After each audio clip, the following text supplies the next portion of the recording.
Hello, this is Alejandro Bratti from Believe in Yourself, Believe in Your Business, and welcome to the Spanglish World Network on Singo TV, channel 250 and 251. Please remember to download both the Singo TV app on the respective app stores on iOS and Android devices. While you download, make sure to leave a rate and a comment. The app is free and is available on Google Chromecast, Amazon Fire, and Roku. I am really excited to have today my good friend Alicia. Thank you for being here with us today, Alicia.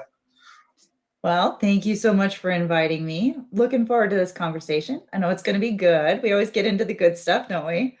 Yeah. I tend to go quickly to the good part, but we are going to do a lot of things, and we'll have a lot of fun today. So this is going to be really great.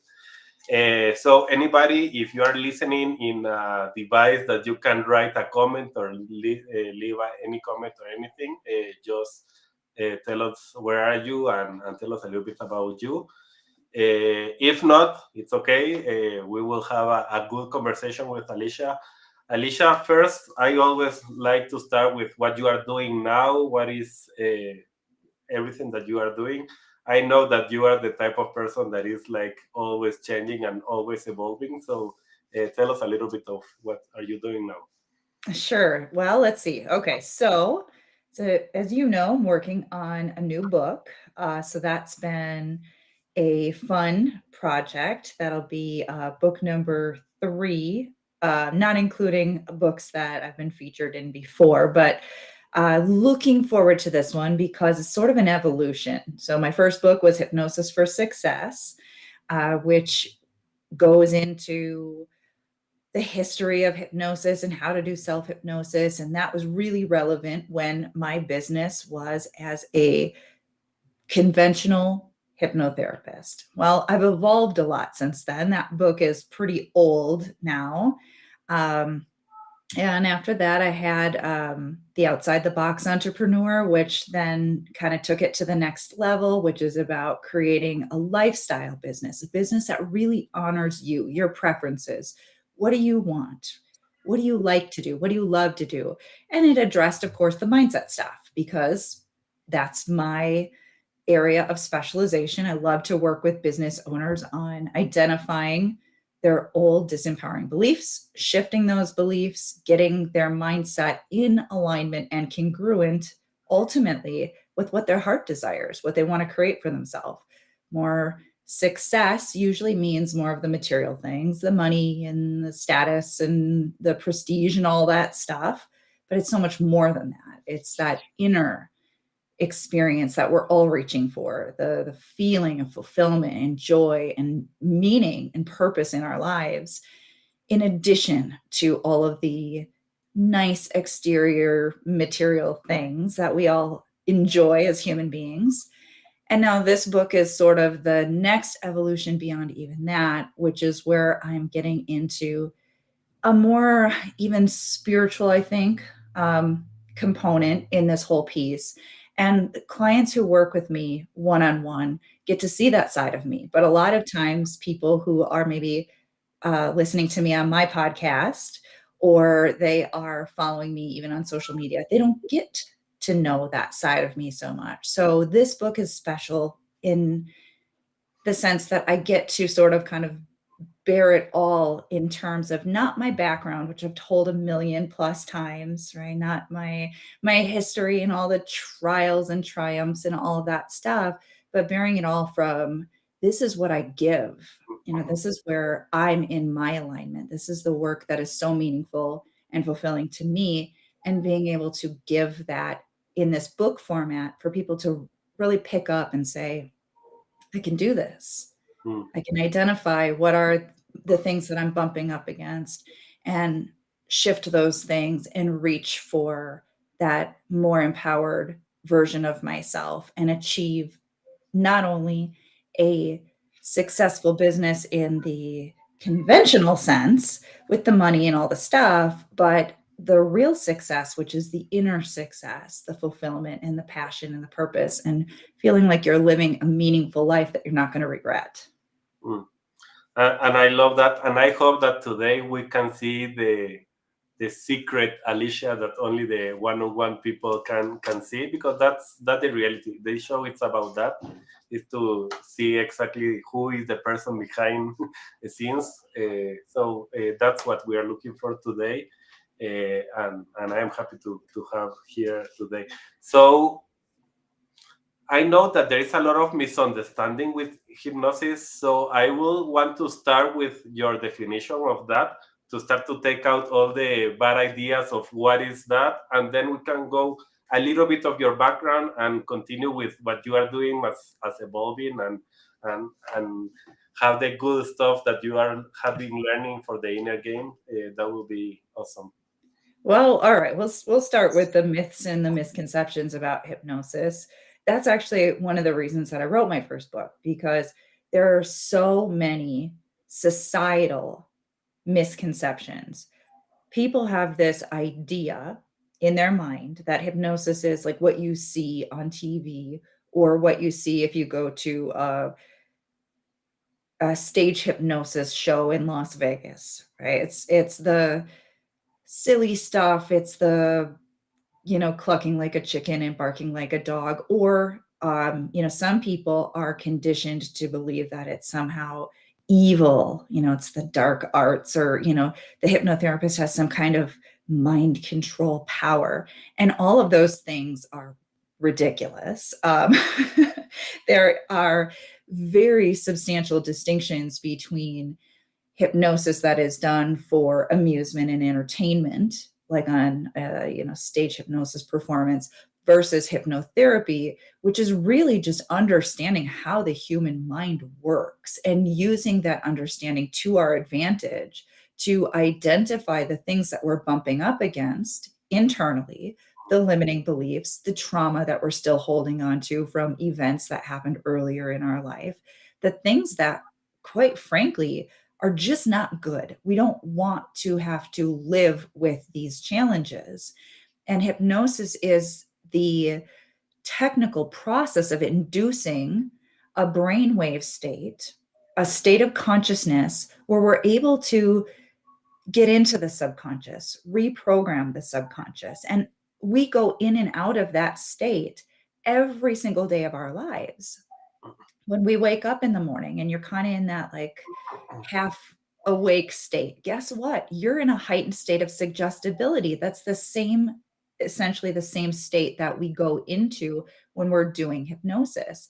And what happens is essentially we're just utilizing our understanding of how to enter into that state, or enter a client into that state, so that we can speak to the subconscious part of the mind where the real changes can take place. Because a lot of people are trying to make changes at the conscious level of the mind. And so we just keep dumping stuff in there. Like, how many books can I read and still not experience a real tangible shift in my life? How many programs do I need to take? How many seminars do I need to go to? How much motivation and rah-rah do I need to do before these changes start to actually take root? And I can start to see real, tangible evidence of that transformation in my life. Well, hypnosis is bypassing that critical faculty of the mind, that conscious faculty that we're kind of living our life in, right? We're just going through our life in this certain state where we're filtering out a lot of the stuff that could actually be really empowering and positive. And now we are intentionally using our mind the right way to facilitate positive changes in our lives, whether it's beliefs or behaviors or whatever that may be. And I just want to say one more thing on this, and that is because there's so much fear around this. Because this is a naturally occurring state, you can't get stuck in it. You don't give your power over to the hypnotherapist. What a lot of people don't realize is, even if you're doing really good work with a hypnotherapist and your goals are genuine and heart-centered, it's not uncommon if there's a value conflict in the mind with the suggestion that is given to you. Even if the intentions are good, your mind simply will not accept that. So it's not going to do things that are incongruent with your values. And that makes it fairly safe. Now, obviously, some people maybe don't have the depth of understanding and experience. I personally would not want to go to a hypnotherapist who was not trained in a setting where they are safeguarding against using the method in the wrong way. But for the most part, it is very, very, very safe. And you are very much still empowered when you're working with a professional who's really got the right training and coming from the right heart-centered space. Yeah, and I sometimes people doesn't understand also that we are being programmed all the time, even with things that are happening in our lives everywhere, with our kids, with our wife, with our everything that is happening around us is programming us. Like if I start a business and doesn't work, suddenly I'm being programmed to think that I am not good at starting any business, and then I keep being an employee or vice versa. So at the end, it's only programming that we are talking, and what you are talking about here is how to start to enter those type of program that we started even as kids, and what we can do with that. So that is very interesting. So in your story, let's go directly to your story.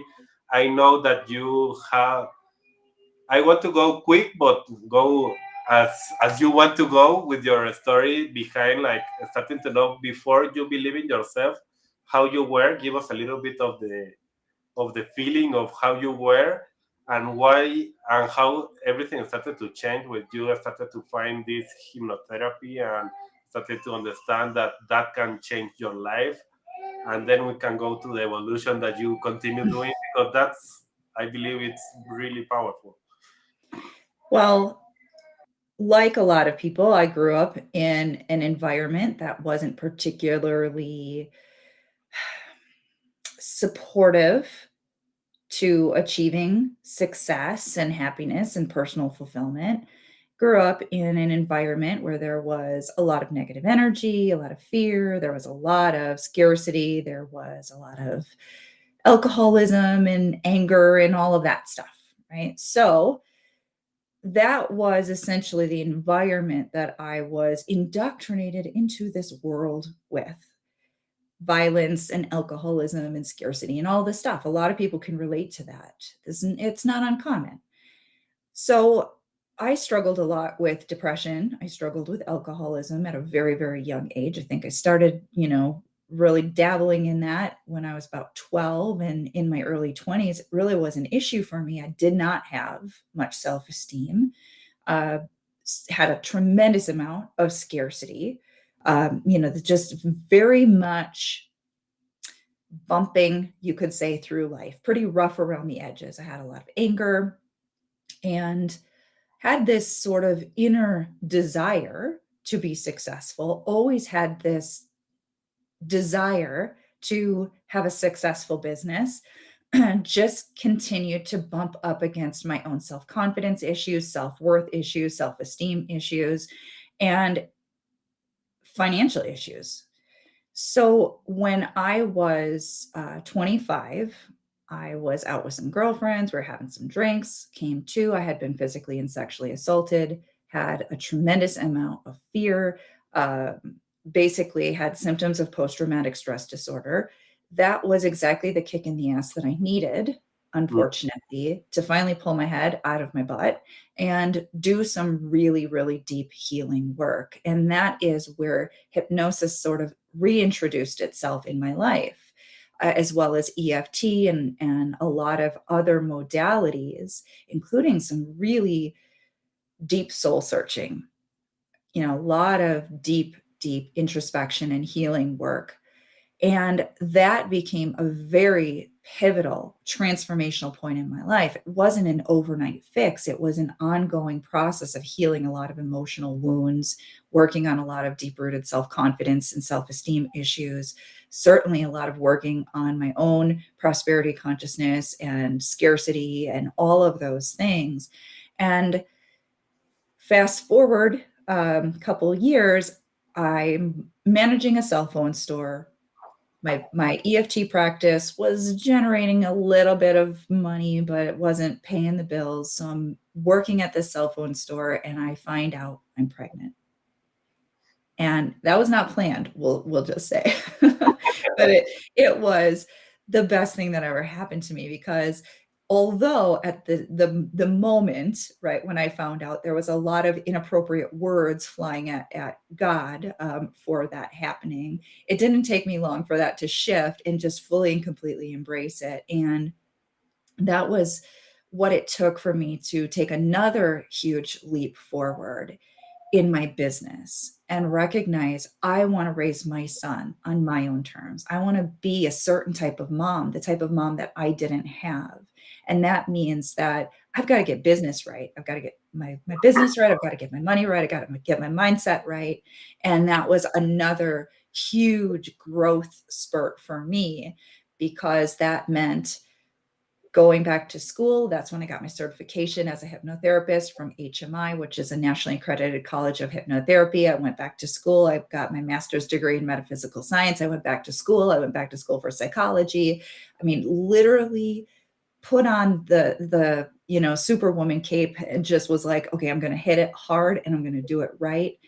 And it was a lot of inner work. And that's where I really started to refine a lot of this stuff, because here I am, brand new baby, brand new business, hypnotherapy practice, still cleaning up a lot of those old mindset things, and knew that I had to get it right for myself and for my family. And that is sort of the launching off to where I am today, all of the over a decade later, where now I work with clients internationally. I do more than just hypnotherapy. By trade, I'm a certified hypnotherapist, but I'm really so much more in terms of mindset, because I understand there's not just one modality, right? Modalities are tools. Mm. And it is that inner work. It is that inner shifting of beliefs that helps us to get from where we've been to where we want to be. Okay, so I'm going to go back once again, just in the before you have your son, a little bit of why you believe you like started like I started to find some things to do, but it's a long trip to start to heal. Why you think that you were like I want to continue healing, or it's not, no, this is not myself, and you give up? Why? What do you think was like pushing you to keep healing and looking for that heal instead of deciding like, oh, I need to, I am not that. I have to start another life, and this is me, and that's it. You know. Well, and for ever up to that point, I was just accepting. I'm just this person who is sort of this loser and this failure, and Mm. bumping through life. I'm never going to be anything. I had the desire. It was in my heart. I knew it, but every time I tried, I failed. And there's this phenomenon that so many people have experienced, where you hit your own rock bottom, whatever that is for you. And that's different for everyone. Yeah. For some people, their rock bottom is losing everything. They're struggling. They're struggling with the alcohol, for instance. And first their wife leaves them and they lose their kids, and then they lose their home, and then they lose their job. And that's finally when they'll hit their rock bottom. Some don't even, some we see they're still doing it out on the street, homeless, and they haven't even hit their rock bottom yet. Everybody's rock bottom is different. For another person, it might be missing an important appointment. They were hungover. They missed. That is incongruent with their values. Whatever it is for us, that sort of rock bottom that I like to call it, that is when the pain of staying the same is worse than what we perceive the pain of change and transformation to be. And that's why we all avoid those things that we know, I really want to. I really want to lose the weight, or I really want to, start my business, or I really want to grow my business and maybe take on public speaking or whatever it is. And that inner nudge is always there, right? You can hear it, and you just keep pushing it away, because your mind says, no, no, no, no, that's going to come with too much bad stuff, right? Hmm. Gotta make this change, I got to do that, and this might happen and that might happen. But when you reach that rock bottom, when you're in conflict now, there's a value conflict within yourself. Well, that is more painful than the possibility that you might fail. That is more painful than, continuing to struggle. It becomes more painful to stay the same than to change now. And that's sort of that flipping, that tip point. And that's essentially what happened to me is I reached a point where I couldn't be that way anymore. I couldn't accept that anymore. I'd hit my rock bottom. I put myself in a situation where I jeopardized my relationship. I jeopardized my own integrity by being out and doing something where I was with unfavorable people who did really awful, terrible things. And I put myself in that environment. That was not okay with me. I was never going to put myself in that situation again, which meant I had to change. And so the pain of being the way that I used to be now was way stronger than facing my fears, facing my insecurities, looking honestly at the stuff that was going on within me that really was dark and ugly and I didn't like it.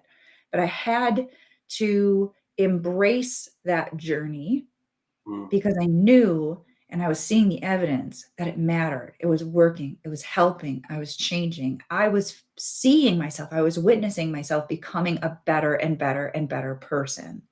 And that was the force that kept driving me forward, even when I'd occasionally come head to head with something that was pretty ugly, that felt very painful, that I would prefer not to have felt or dealt with. Yeah. But we have to be willing to embrace that. Yeah.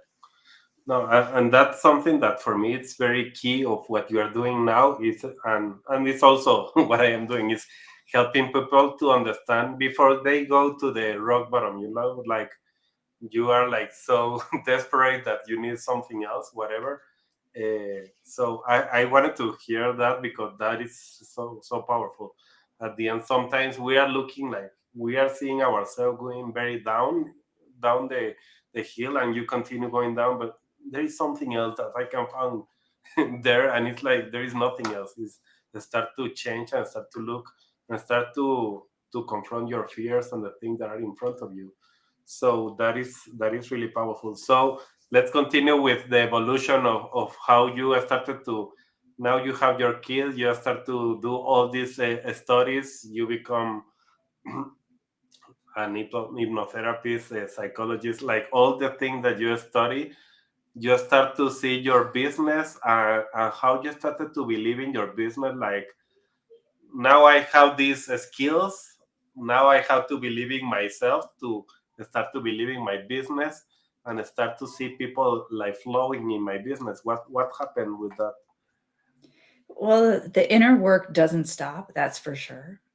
And we're challenged constantly because as I launched the business, there were always these sort of internal obstacles that I had to work through in order to get to a new level in my business. When I started my hypnotherapy practice, I knew I needed experience. I knew that I was a novice, right?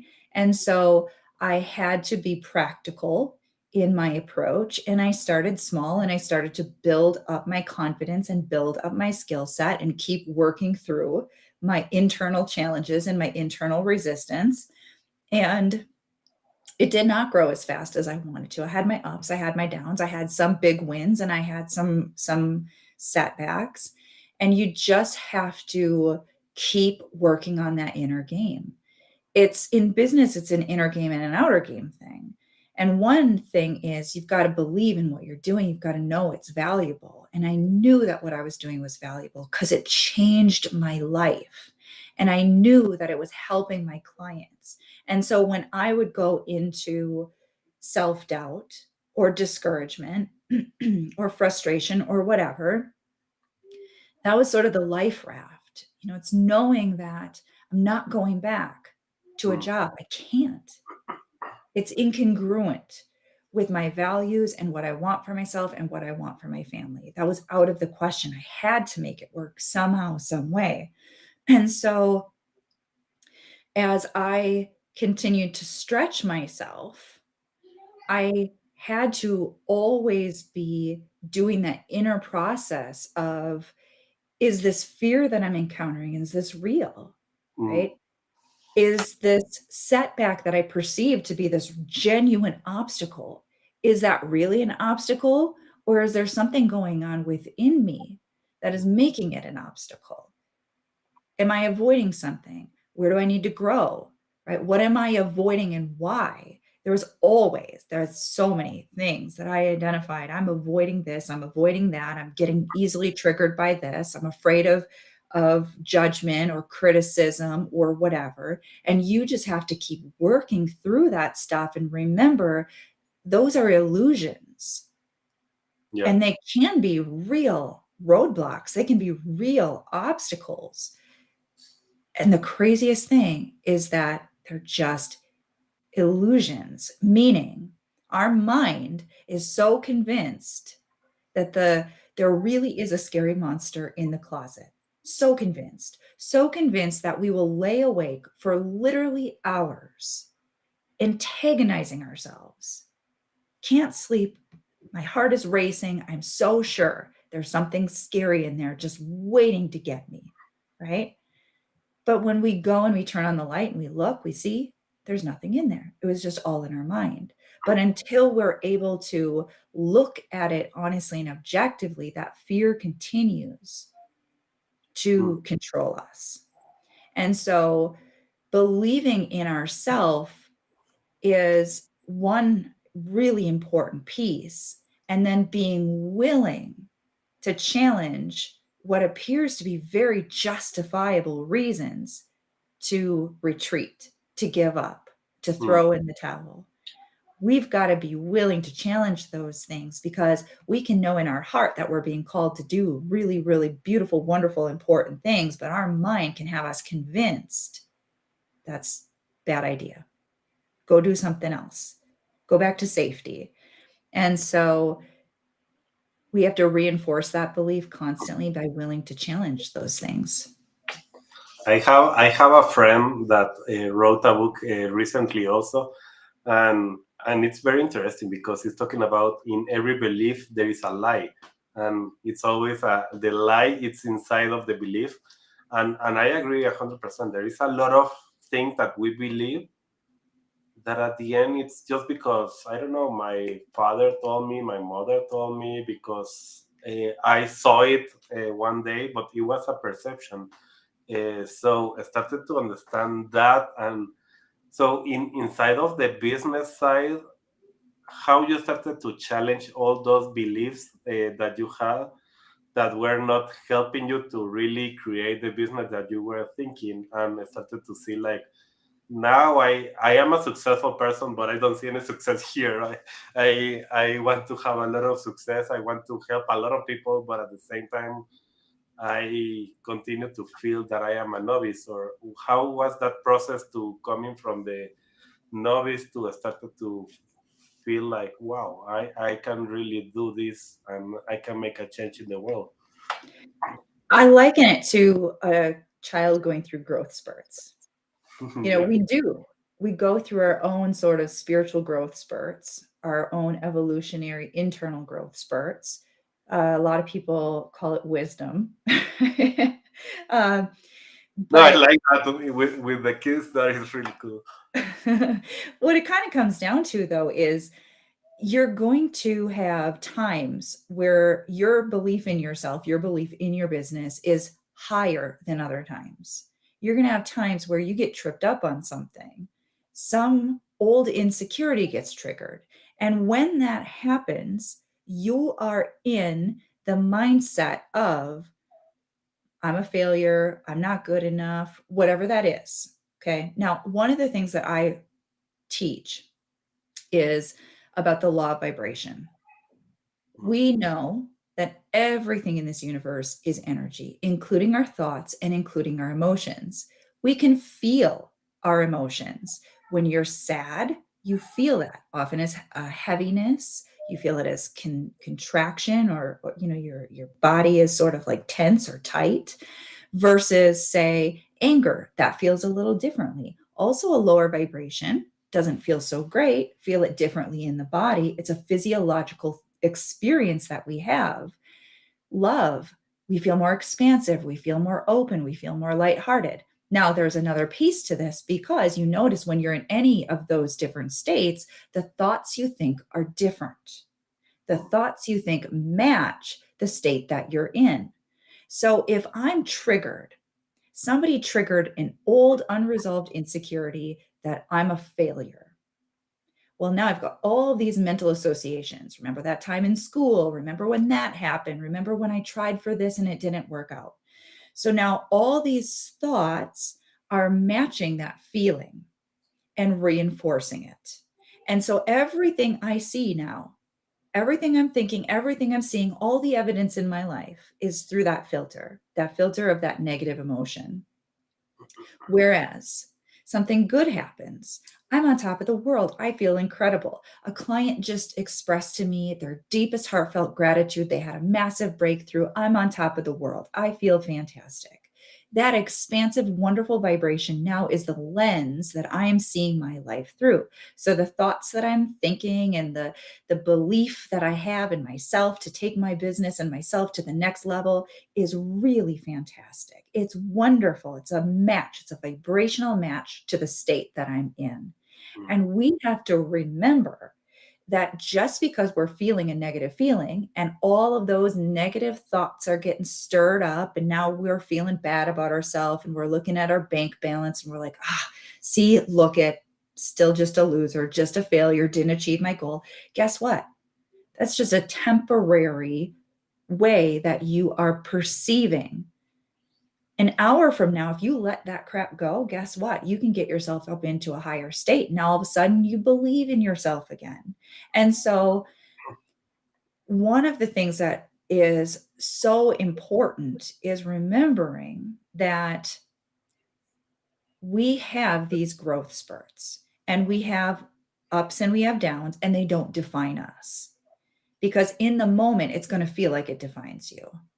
And it's that wisdom that, look, I've been there before. I've overcome that. I've had this growth. I've had this accomplishment that allows us to move out of those lower vibrational states up into a better emotional vibrational state. And now we can actually reinforce the positive. We can start to get some more positive momentum going.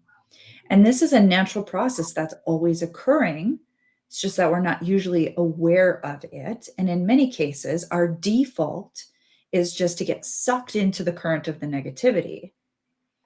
Whereas if we can learn, and that's a process that I've had to consistently work with myself on, is you got to get yourself into the right mindset. You got to get yourself into the right state. You've got to challenge those beliefs. You've got to be able to shift those beliefs, and you've got to be able to grab a hold of the evidence that your mind can accept that I can do this. I'm on the right path. This is my heart's desire. This is a divine inner calling, right?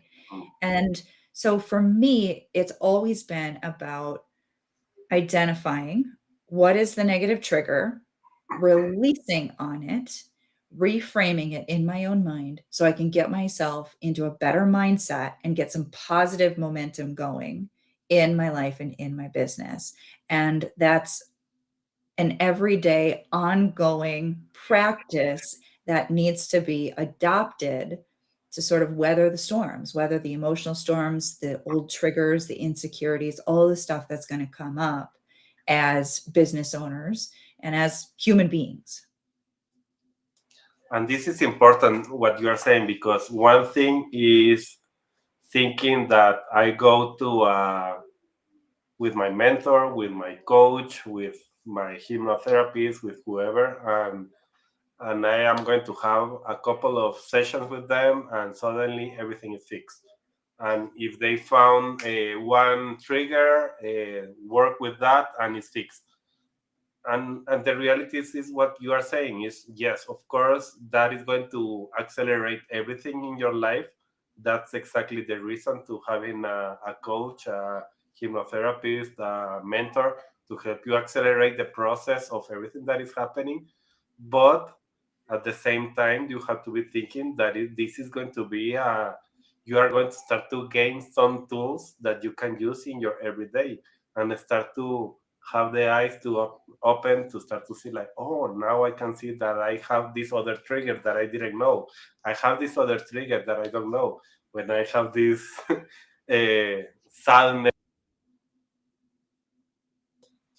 sadness or something, you're like, I don't know what happened. So I love that, and I wanted to like point it exactly, because sometimes we think that we are in a world that we want, on a society that we want to see everything happens like instantly, and okay, hypnotherapy is the quickest way, so I wanted that in 2 sessions and I'm done. And it's not that. It's, we are going to give you some tools to help you to accelerate, but you have to do the work. You have to continue doing the work for yourself and continue opening the eyes. and and you are saying, even ourselves, I continue learning and I continue checking what are the things that I need. I know that you continue doing the same. So in that regards, going to understand a little bit of that inner game and the evolution that you started to have in your business, uh, and what you are creating in your new book. Tell us a little bit more. Well, I have to use what you just said as sort of a jumping off point because it's such a powerful mindset shift in and of itself. We are indoctrinated into a culture of quick fix. I know my generation definitely was. There Mm, were so many commercials for the pill that you take to lose the weight or to get rid of the headache, or the exercise machine that promises that you're going to drop all the weight and be, the next supermodel. And in reality, that's just not the way it works. When I had my general hypnotherapy practice, I encountered this a lot. A lot of people would come in with this idea. All I need is to go to a hypnotherapist. This one issue that I've been struggling with for literally years, nothing else has worked, but I'm going to go to this hypnotherapist and they're just going to fix me and I'm going to live mm. happily ever after. Exactly. Now, to be fair, there were a lot of instances where a single session would create tremendous transformation. Use the example of somebody with an addiction to smoking. Could be a 20 or 30 or 40-year smoker. Yeah, they did try all the stuff. They tried the pills, the patches, the cold turkey, all the stuff, right? Now, the difference is they're actually ready. And they do actually, they hit their rock bottom, right? They're like, okay, I'm going to do this weird thing with the crazy person, right? And you're the crazy person. I'm Just the crazy person. And so they come in, and I would have to really set some realistic expectations here. It's possible. It's possible that you will leave this session and you will be a permanent ex smoker. It might take 3 sessions. In fact, I'm going to make you do 3 sessions just to make sure we're doing this right. And it mm, could happen in the first session. It could happen in the second session. It might take the third session. And it's entirely possible, although improbable, but it could potentially happen. It does for some people that have more resistant beliefs, that it could require more than 3 sessions. But that's a pretty quick fix. Now, here's the thing, that's technically one challenge, one behavior. Most people are coming into this goal, growing their business. They don't just have one small issue. They don't just have one small hang up, no, and right? if you go directly with the person that is smoking, what is behind of the smoke? Like looking for the cigarette. It's not only the cigarette itself. No, no, no. It, It's there is so a lot of beliefs multifaceted. around that. Mhm. It's so multifaceted. It is all of the emotional stuff, not to mention the habits that are formed, right? So every time they have that cigarette, they are creating an association in the mind with that behavior. That's a lot of reinforcing associations. I use that cigarette to get that extra break at work. I smoke the cigarette when I'm mad and I need to just let it out. right? I smoke that mm, cigarette when I'm celebrating, I'm out with my friends, I'm drinking the beers and having the cigarettes, and it's all these positive associations. Well, you've got all those habitual associations, you've got the addictive associations, right? Habitual associations are every time I get in my car, what do I start to do automatically, not even thinking? It's so subconscious, right? I reach for it. But then there's all the emotional stuff, right? So we have to desensitize all of that stuff. Now, you take someone who has a certain self image, maybe they've been struggling with self confidence or self worth or whatever, and they say, I'm following my heart and I want to create a successful business for myself, and I want to create abundance, and I want to create all this good stuff in my life. But now they have literally years worth of associations, emotionally charged beliefs that are directly contradicting this mm, new level of success that they want to create for themselves. And so, in a single session, we can identify actually quite a few things and shift quite a few things. But it's this process now of retraining the mind to accept I'm a new person, I'm a different person, I'm on this path, that my setbacks don't define me, that my current bank balance doesn't define me. In fact, it doesn't even define what I'm going to have a week from now or a year from now. mm. And those are things that really trip people up. And those are things where, yeah, the tools, that's what the tools are for. But it is so much more. It is this bigger picture, right? It's the constant awareness of what's tripping me up, what's triggering. And so, to your question, it's about sort of both. It's about get the tools, right? Learn the tools. It's about get the help, get the support, utilize the expertise of others, but adopt this as a lifestyle. Yes. This is really the key here, because it's not just, and you hear really cool things, right? You'll hear somebody, some celebrity or some athlete say, I used hypnosis and it was a game changer for me, right? I was able to overcome my fear of public speaking. I was able to achieve massive success in my business. I was able to make it to the Super Bowl or the Olympics or whatever. And people have this idea, oh, that's exciting. All I need to do is just go do this thing and it's going to make me all better just the way I want to be. When really, there's so much more to it. There's all these subtle nuances. That's Yeah. a big piece of it, but it's only one piece of it. Just like flour is a really important part of a cake, you're not going to have a cake with just the flour. Yes. So let's. I know that we are. Time is going so fast that we have only like 5 to 7 minutes. Uh, let's talk about a little bit of your book, what you are doing now, what is the evolution that you are finding. Because I keep asking about this because I see even the hypnosis and everything is part of something bigger, and that's what you are finding now. It's like something like, okay, let's connect our soul with everything that is happening and start to connect with that. I know that we even connected through a program that we were both doing together. And suddenly we feel like, okay, that program continues to be a great program, but it's not exactly everything that we want. So tell us a little bit more about what you are finding now with the more fulfilling for you. Well, part of this was me being willing to kind of step out and say, I'm more than just a mindset coach. I'm more than just the go to hypnotherapist for entrepreneurs.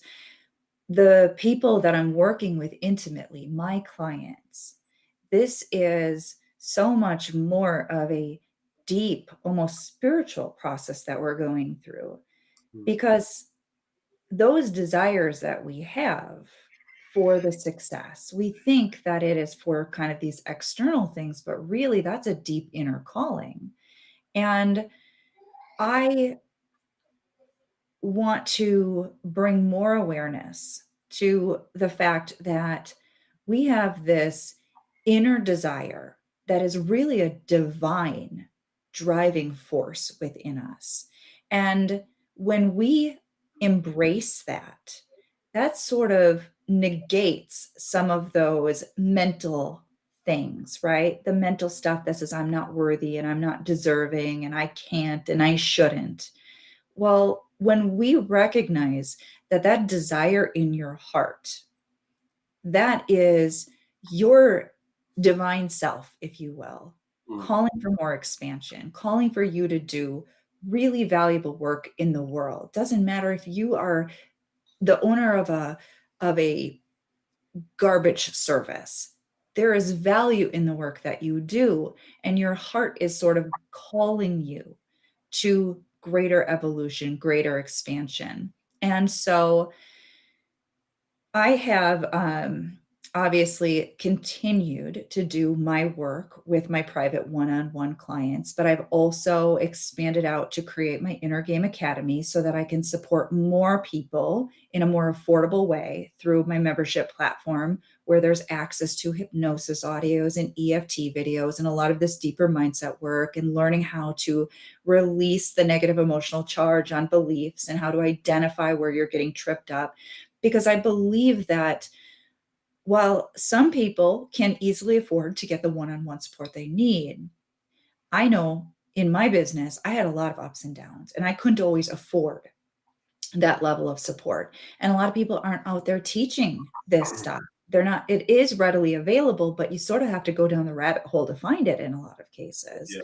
And so creating accessibility to transformational content that creates personal empowerment, Mm, because there is absolutely value in the one-on-one that we do with our coach. I have a coach. I love my coach, right?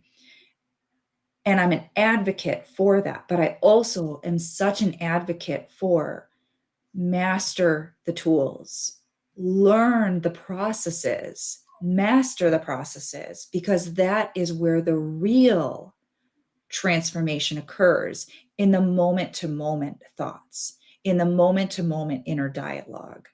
And so my book is about teaching the process that I take my clients through. The Inner Game Academy is all about, taking somebody by the hand in a virtual sense and guiding them through these processes to just give more support to incredible entrepreneurs, people who are feeling called to do their work. That is their divine inner calling. And they've got some mindset stuff that they're bumping up against that is inhibiting them in some way, shape, or form. And my passion really is to sort of hand over the key and say, listen, this is how you can set yourself free from that. mm. That is really cool. It's really amazing. So I we are at the end of the program already. Really, it was amazing to have this conversation with you. I know that we can continue talking for a couple of hours more about a lot of the stuff that we like.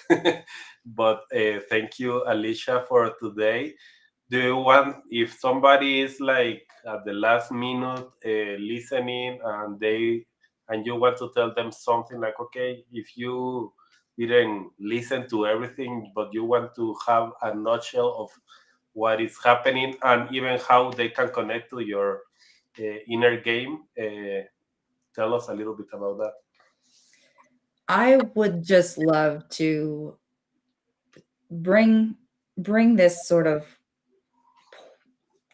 kind of, this is the point, right? This really is the point. Even if you believe in reincarnation, you only get this shot once, right? And do you want to look back on your life and say, you know what? I might have effed up the first 3/4 of it, or half of it, or wherever you're at. But you know what? I stopped at one point and I pivoted and I decided to go for my goals, go for my dreams. And now I'm able to look back without regrets. I'm able to say, I lived fully, I loved fully, I created, I followed my heart. My life was fulfilling. we have to stop pretending that we get another chance tomorrow, right? We do get another chance tomorrow, but let's stop putting off our goals and our dreams, because a year from now, you're still putting it off. 2 years from now, you're still putting it off, right? Right now, you have the ability to say yes to yourself, yes to your dreams, and that is going to involve that inner journey. You've got to be willing to face your fears, face your challenges, clean it all up, and be the best version of yourself. And if anybody wants to learn more about my Inner Game Academy or working with me, they just simply go to aliciacramer.com. Everything is there. Awesome. So thank you very much, Alicia. It was really a pleasure to have you here. I did some of the things that you are doing, and I was with you having some sessions. So it was really amazing, and I highly recommend everybody that is here to give it a try. So thank you, Alicia, for this time. Thank you for your wisdom and sharing all the stuff that you are doing now. Everybody, this show can also be heard on the Spanglish Radio Network. Please check out SpanglishWorld.ca for the news and programming. Spanglish World, watch it, hear it, read it, download it, and leave it. See you all. Bye bye.